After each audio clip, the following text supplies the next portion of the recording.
Speaker साहब, ये एक बहुत बड़ी अहम मसला है। अली मोहम्मद साहब ने भी बात की और इससे पहले यहाँ पे एक मेंबर ने भी बात की। इन्ना दीन इंदल्लाह इस्लाम, दीन इस्लाम है और ये मजहब इस्लाम का नाम है। मजहब मतलब क्या? इस्लाम।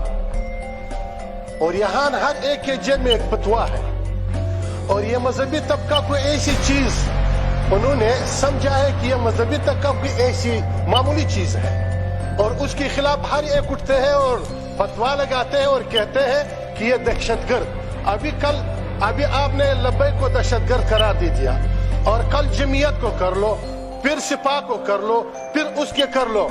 इस तरह अमेरिका जो सबसे दुनिया में बड़े गुंडा है और उसके साथ नाटो के और पूरी ताकत के साथ एक मजहबी तबके के खिलाफ अफगानिस्तान में लड़े, 20 साल लड़ाई में क्या नतीजा निकला।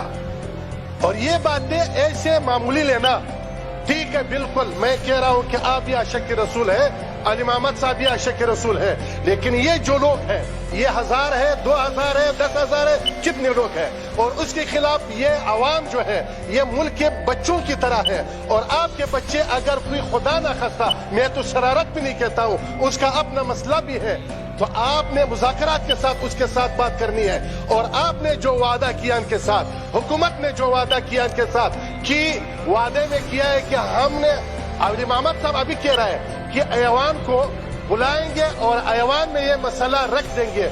ये वादा कब हुआ और ऐवान ने अभी तक रखा क्यों नहीं है? तो ये जो अभी अगर आप कह रहे हैं कि बगावत है, जो भी है इस गफलत की वजह से है और ये गफलत उस पे डालना ये मेरे ख्याल में जुल्म है। जनाब स्पीकर साहब, मुख्तसर मैं ये कह रहा हूं, ऐसे बातें कि हर एक इस तरह उठते हैं और कहते हैं कि ये दहशतगर्द किसने बनाया, तो आप इस तरह ये दहशतगर्द यहाँ पे इस असेंबली में बैठे हुए लोग हैं जिन्होंने इस मुल्क के अमन को तबाह किया, जिन्होंने इस मुल्क को लौटा है। और इससे आप ये आपकी बात जो मैं एक्सपेंज करता हूँ इसको जी, आपने जो कहा कि यहाँ बैठे हुए लोग हैं ये दहशतगर्द है, इसको मैं एक्सपेंज करता हूँ। और यहाँ बैठे हुए लोग जो अभी लब्बैक पे दहशतगर्द का फतवा लगाए, आप उसको क्यों नहीं एक्सपेंज करते हो? ये उसने दहशतगर्द का फतवा लगाया जी, कार्रवाई को नहीं, इसने जो अभी दहशतगर्द का फतवा लगाया इन लोगों पे, उसको भी एक्सपेंज कर दे। तो उससे जो मुल्क तबाह करते हैं उससे बढ़कर दहशतगर्द नहीं हो सकता है। मुल्क के अमन को तबाह कर दे, मुल्क की अमन अमान को तबाह कर दे। आपसे मैं पूछता हूँ, ये दहशतगर्द नहीं है, क्या है? जनाब स्पीकर, जरा सोच समझ के हर एक यहाँ पे बात कर ले। और ये जो आवाम इस तरह मुल्क क्यों वादा करते हैं, आप उनके साथ मुज़ाकरात क्यों करते हैं? किस एतमाद पे क्यों, किस पे एतमाद होता है? जब लब्बैक के लोगों को आपने जेल में डाला, क्यों डालते हैं? तो मुज़ाकरात कर ले।